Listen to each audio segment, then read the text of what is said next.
Okay, this tutorial is on H2 JC maths question again. It is about this question.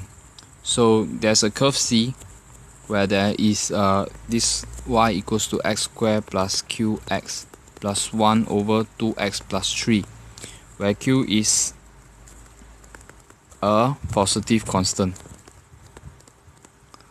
Now we are asked to find the equations of the asymptotes of C.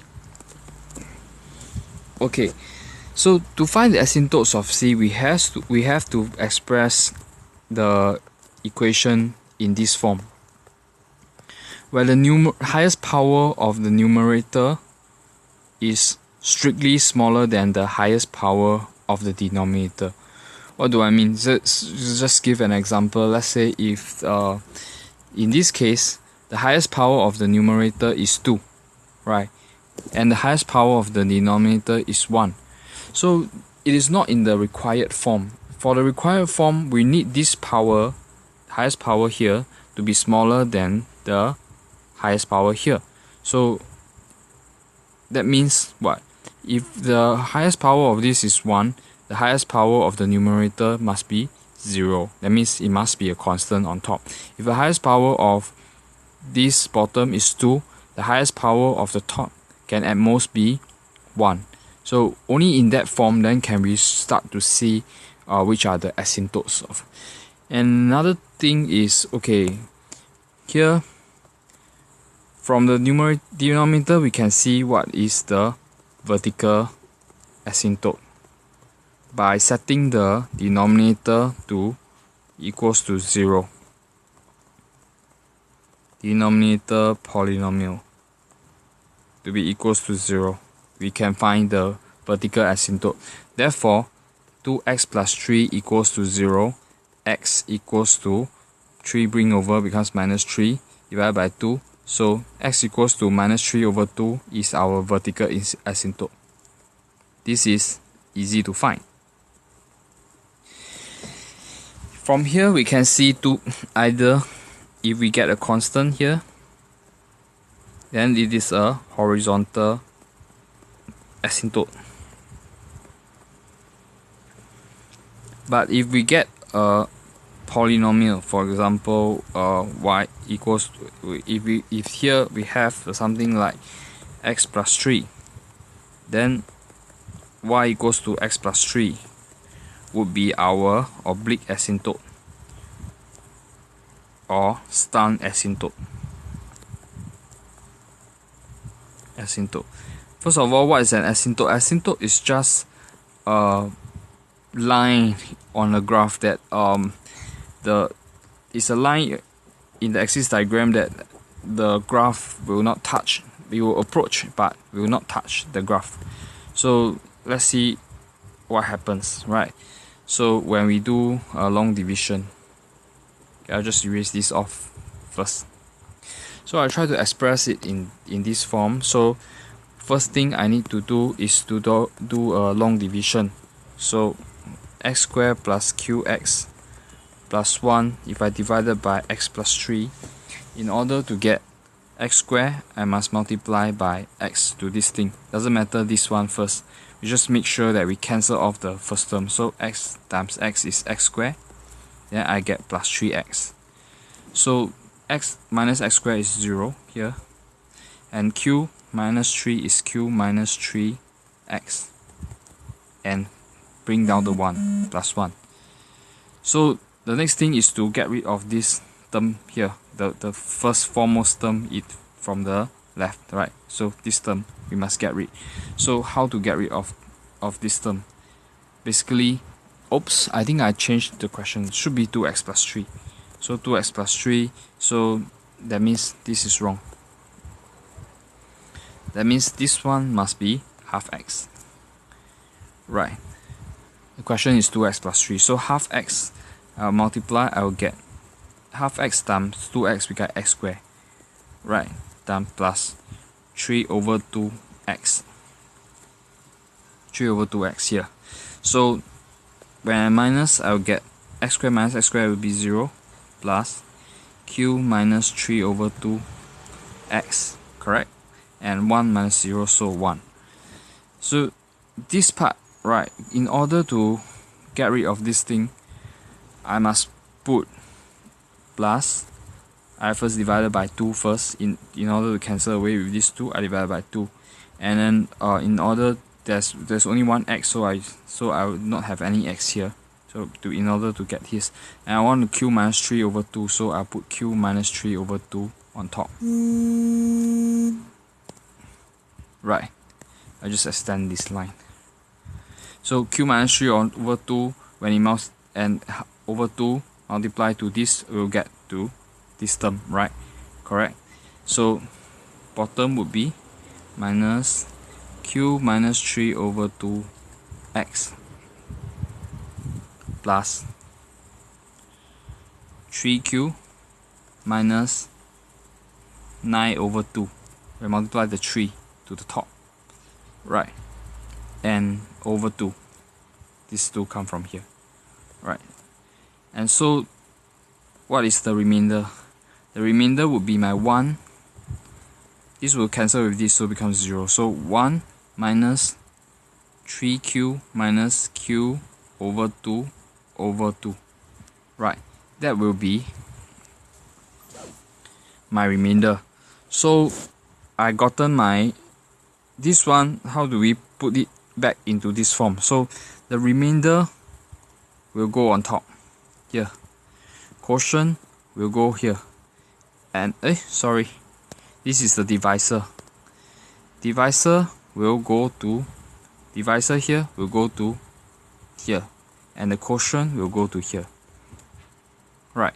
So as we mentioned earlier, then this can be written in this form: half x plus q over 2. Now q over 2 minus 3 over 2 divided by 2 is 3 over 4. So this is the bracket, this part, and my remainder will go on top. So it becomes, let's say if I put it all up there, can I? No, I'll just leave it like this. 1 minus 3q over 2 minus q over 4. Or better still, no, I'll just simplify this first. So 1 minus 3q minus q over 2 is just equals to 2 minus 3q. 3q times 2 will be 6q. 6q minus q will be 5q. So it will be 5q over 2. Over the whole thing, 2. So this will give me, this will give me back 1 minus 5q over 4. Right. So 1 minus 5q over 4 over, this is the remainder coming here, over our divisor 2x plus 3, which is coming from here. So I'll remove the walking. So as we mentioned earlier, the part in front will tell us either if it's a constant, like if just a constant, just this part, right, then it will be a horizontal asymptote y equals to minus 3/4. But in this case, we have a polynomial of highest power x, so it is a line, it's a slanted line asymptote. We call it the oblique asymptote or the slant asymptote. So in this case, one of the asymptote is y equals to half x plus q over 2 minus 3/4. This is the oblique or slant asymptote. And the 2x plus 3 will give us the vertical asymptote. So I let it to 2x plus 3. I always equate it to 0. And that means x equals to 3 bring over becomes minus 3. 2 divide over becomes minus 3 over 2. This becomes the vertical asymptote.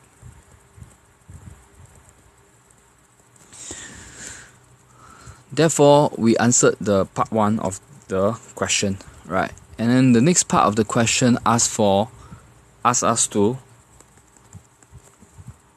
let's change the color. I change it to It's still pen. Right, I think it's here. Let's change it to black. So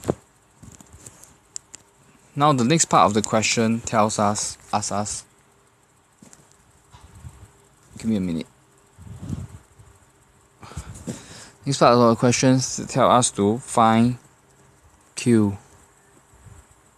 if x-axis is tangent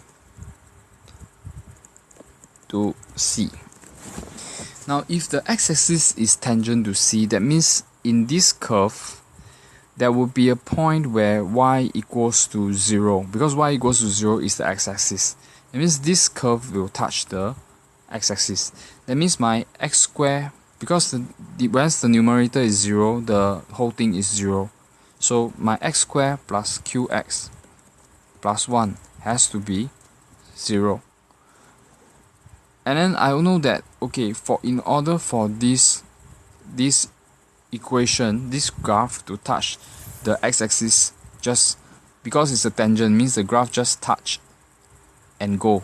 The x-axis is here, the graph will just touch and go. That means it only cuts at one point. The graph only cuts the x-axis at one point there. That means what does it mean? That means my discriminant for this, the b square minus 4ac, discriminant for this graph must be equals to 0 at this point. So b, in this case, my b is this, my a is 1. Using the discriminant, you must learn this. You must learn about discriminant. Okay, so this one is q square b square minus 4ac, which is 4a in this case is 1. So 1 times 1 must be equals to 0 in order for the just to have just one root, right? If you have not learned this, you know b square minus 4ac greater 0 got two distinct roots. Recall this in your secondary school, right? B square minus 4ac equals to 0 is one root, and b square minus 4ac smaller than 0 is no real roots. But because our graph touch the our x-axis is the tangent to the graph. Alright, so my discriminant must be equals to 0, because it just tangent means it just touches the x-axis once. Right, and so my q is equals to 4. My q squared is equals to 4. That implies that my q could be plus minus 2. But in the earlier part of the question, we are actually given that q is a positive constant, where q is a positive constant. So since it's a positive constant, that means we'll only take the positive part. We'll only have 2, and we'll reject the negative part. So our answer is q equals to 2.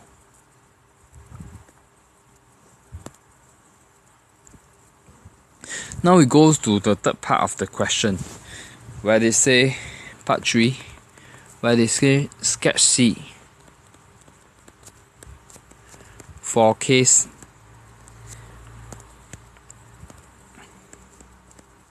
q equals to 3, and ask us to give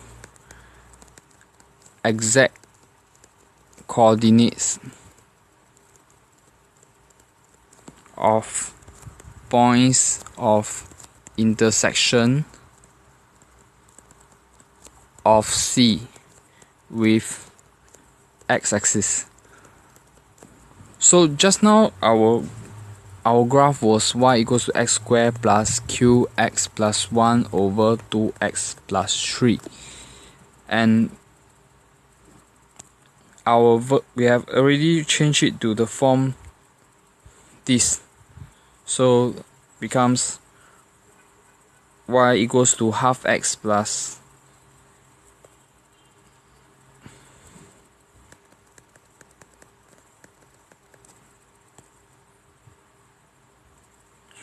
q over 2 minus 3 over 4. q over 2 minus 3 over 4 plus 2x plus 3, and on top is 1 minus 5q over 4. 1 minus 5q over 4. So 1 minus 5q over 4. So now the question says when q equals to 3, we want to establish for the case q equals to 3. Therefore, my oblique asymptote is actually 3 over 2 becomes 6 over 4. 3 over 2 is just 6 over 4. So 6 over 4 minus 3 over 4 is just 3 over 4. This is my oblique asymptote. And also we have this part becomes q equals to 3, so 3, 5, 15. 1 minus 15 over 4 is becomes 12 over 4 minus 15 over 4, so becomes minus 11 over 4. 5, 15. 4 minus 15 is minus 11. Minus 11 over 4 over 2x plus 3. So how do I draw the sketch the graph? Because I know that one of the asymptote is minus 3 over 2, my vertical asymptote, and the other oblique asymptote is half x plus 3 over 4. Therefore, I will just draw the graph first. I will draw the oblique asymptote first. So 3 mx plus c. So this is the gradient and this is the y-intercept. So I'll put the y-intercept here. Okay, and half x means, okay, let's say when x equals to 0, this one is 3/4. So when y equals to 0, when x is the x-axis, when y equals to 0, what happens to my x? My x is just minus 3/4 times 2, so minus 3 over 2. X equals to minus 3 over 2. So minus 3 over 2 is of course somewhere here. Alright, and now I change the graph to another color. So this would be my oblique asymptote. It should be a straight line, but I'm not drawing it so accurately. So y equals to half x plus 3/4 is my oblique asymptote. And we have another asymptote at x equals to minus 3 over 2. So x equals to minus 3 over 2 is just a vertical line, and so we call it the vertical asymptote. These asymptotes are not actual part of the graph. They are lines, they are areas, they are lines of the graph that the graph does not touch.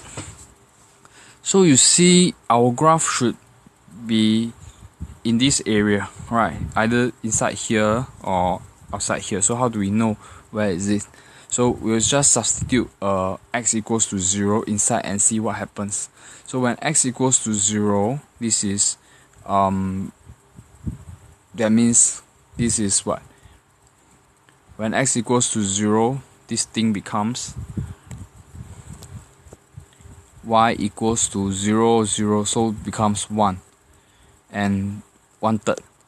Therefore, when x equals to 0, 1/3. 1/3 is lesser than 3/4, so it's here. So perhaps it's somewhere here. Okay, 1 is here, so 1/3 should be somewhere here. Right, so then we know that the graph would be like this.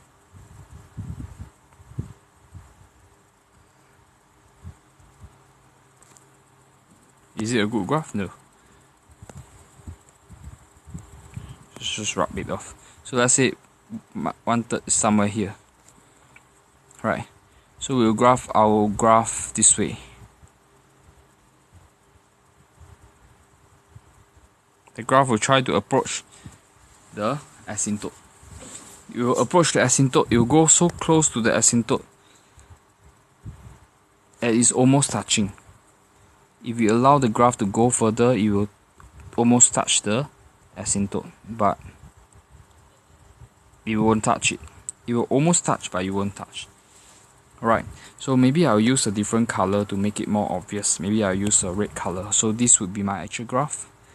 You just go nearer and nearer to the asymptote as it goes. Right, and here this other side of the graph would behave like this. So when y equals to 0, I want to know what is my x. So since y equals to 0, then my x squared plus q is 3 in this question. So 3x plus 1 over 2x plus 3. 2x plus 3 multiply over, so it just disappears. So x squared plus 3x plus 1. And from here equals, how do I get my x? You to solve, you can use a graphic calculator, or you can use this method where minus 3b plus minus square root b square minus 4ac, so 4 times 1 times 1, so 4, okay, over 2a, so 2 times 1. So I'll have minus 3 plus minus root 5 over 2. Okay, minus 3 plus root 5 over minus 3 plus root 5, the whole thing divided by 2 should be somewhere here, right? And I'll just not put the value here because I think it's a bit difficult to see. So I just not label the axis, but I just let it pass through like this. Hope you can draw more accurate graph. So you just draw it like this, right? And so this is my, it should be shown clearly that this doesn't pass through the asymptote. It should be shown very clear that it approaches the asymptote,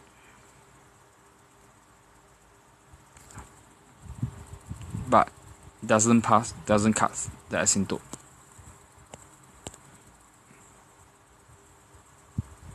This understanding is very important for one later part of this question. The graphs will keep going. So now we go to the third part of this question. For the fourth part of this question is given that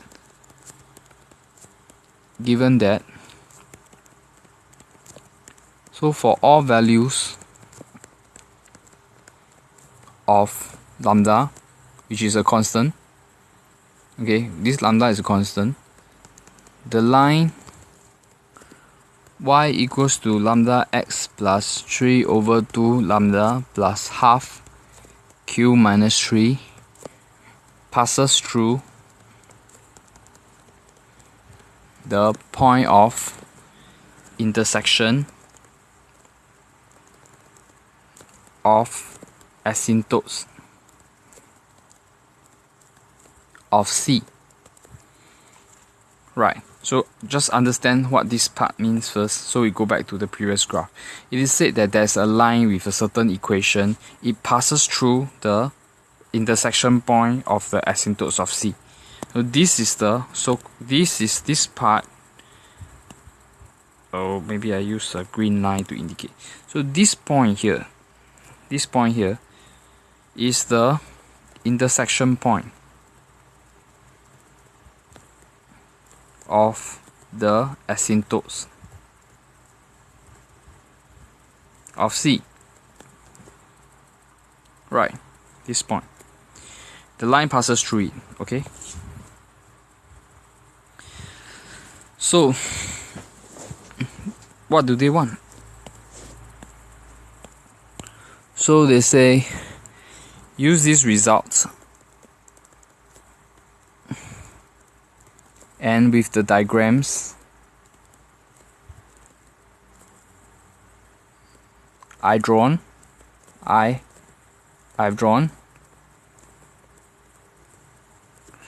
to show that if lambda is smaller than half. So where is lambda? You look at this equation. Where is lambda? Lambda is actually in front, is the coefficient of x. The rest is just a constant. So lambda is the gradient of the line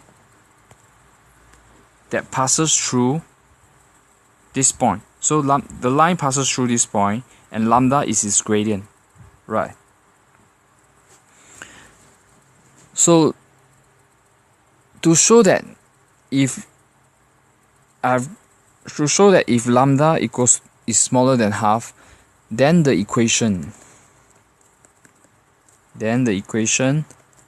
x squared plus qx plus 1 over 2x plus 3 equals to lambda x plus 3 over 2 lambda plus half q minus 3 has no real solution if q equals to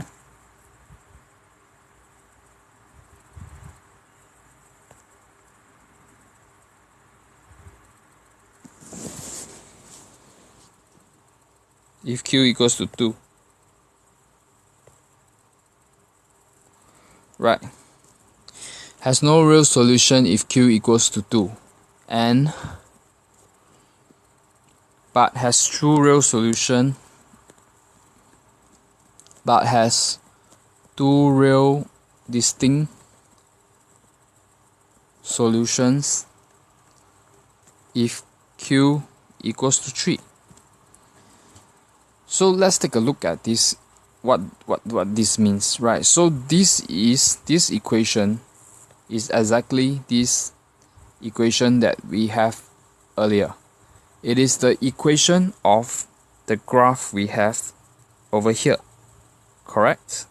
No matter what the value of q is, if it is shifted, it is said that this line will always pass through the point of intersection of the asymptotes of that graph. So, and this equation here is exactly this equation here, right? This equation here is this equation here. So when, let's say if, what does it mean? This equation will have one solution if the line here cuts this curve once. This equation will have two solutions if the line here cuts this curve twice. And this equation will have no solution if this line cut this curve no times. That means never cuts this curve. If this line never cuts this curve, then this equation has no solution. That means there's no solution for x. Because when a line cuts a curve one time, then there is one x coordinate, at least there's one x value that will satisfy this equation. That means there will be one x coordinate of an intersection point between these two lines.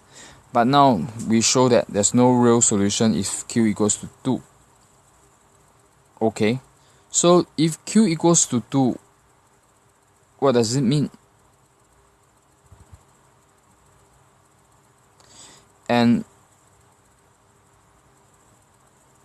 But has two real distinct roots if q equals to 3. So what is q? Now when q equals to 3, what is our gradient here? Our gradient here is half, correct?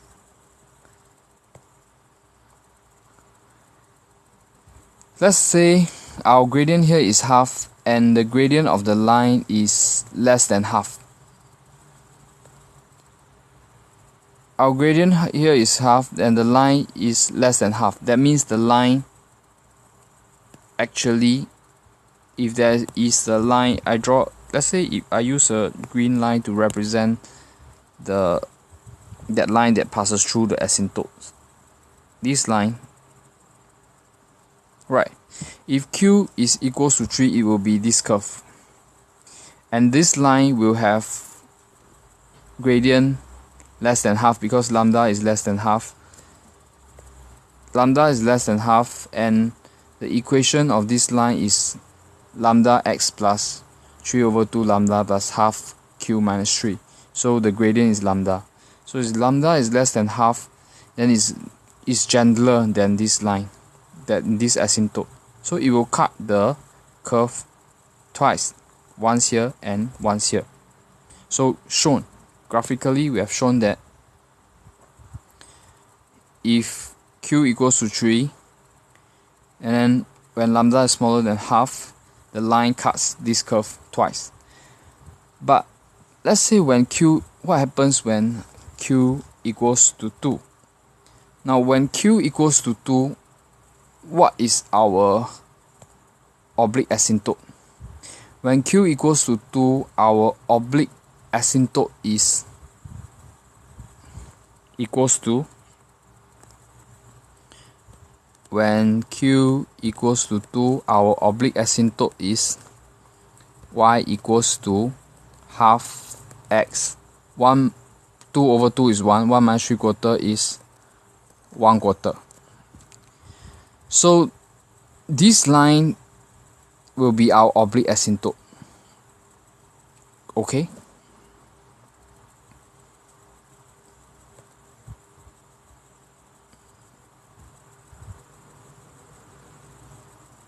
But where would our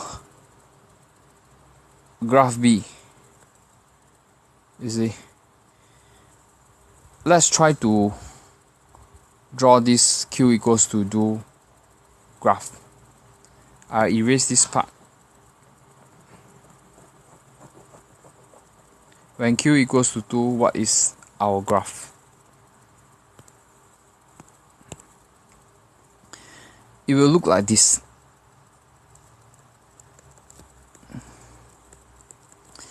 The vertical asymptote is still at minus 3 over 2.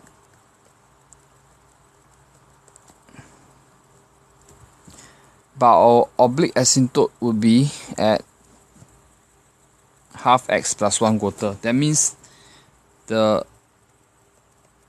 this one is 1/4, and when y equals to 0, what happens when y equals to 0? When y equals to 0, my x is just equals to minus half. And what if when x equals to minus 3 over 2?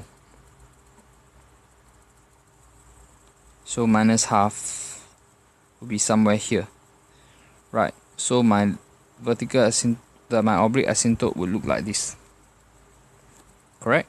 And what is when x equals to minus 3 over 2?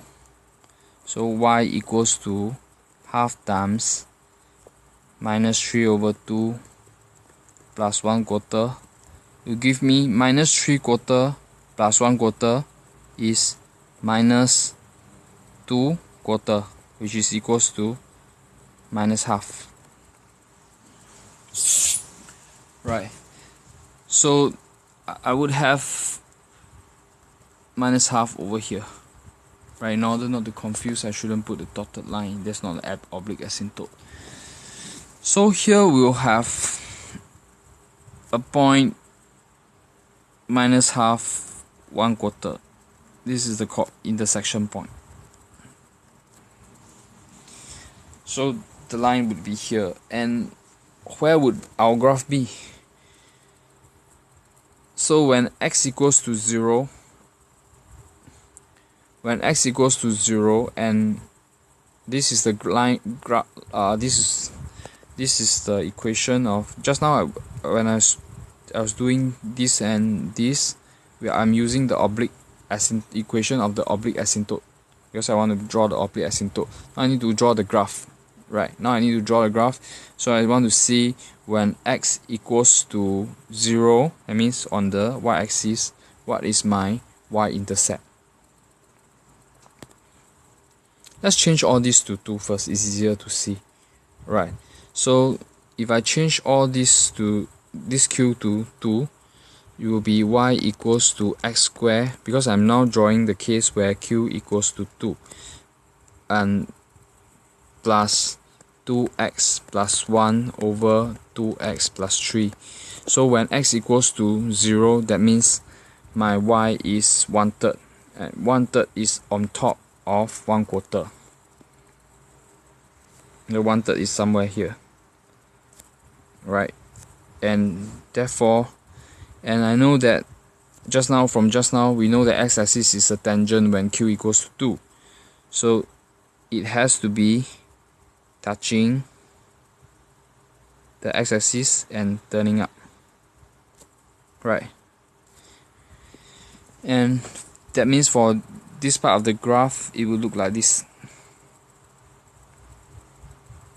Isn't that the case? Yeah, so this is my graph of y equals to x squared plus 2x plus 1 over 2x plus 3. But now the line that just passes through this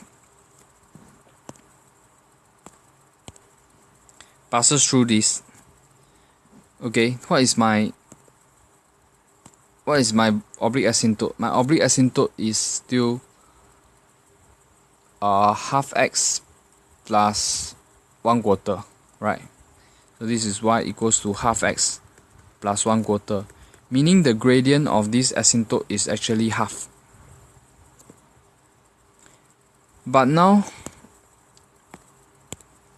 my line, the gradient of this line that passes through, because the lambda is smaller than half, the gradient of the line that passes through the intersect is somewhere here. It could be from here up to here and going down all the way to negative infinity, up to 2 or negative infinity. So because it's less than half, so it cannot be, this is half, this is when gradient is half. So when it's less than half, it has to be, the line has to be here. The line can be, these are the possible lines of that, the lines that pass through the intersection of the asymptote. But it cannot come inside here because it's told that lambda smaller than half, means that the gradient of this line that passes through the asymptote is less than half. So we see that we don't cut the graph. When we don't cut the graph, there is no real solutions. Let's go back to here to see what it means. So I need to emphasize to you again, then the green line that we are drawing in the previous diagram, right, that passes through the point of intersection of asymptotes of C, the gradient of that line is just the coefficient of x, right? Here is just a constant. So remember, y equals to mx plus c. C is the y-intercept, and m is the gradient of that line. So given that the gradient must be smaller than half, that line cannot pass through, the gradient of that line cannot be higher than the gradient of the asymptote, which is half. It is less than half, so it must be around here. It cannot be here, because once it's here, it has a line with gradient more than half, which is not what we want. So that means our line will never cut the curve. We will never cut this graph, which is y equals to x squared plus 2x plus 1 over 2x plus 3, right? So there's no intersection point, means that there's no real solution if q equals to 2. But when the q equals to 3, this is our graph. When this is our graph and the line has gradient less than half, it cuts twice. So it has two real distinct solutions. I hope that is clear. If not, please drop me an email. I'll make a better explanation, or you just can call. If there's need, you can call me.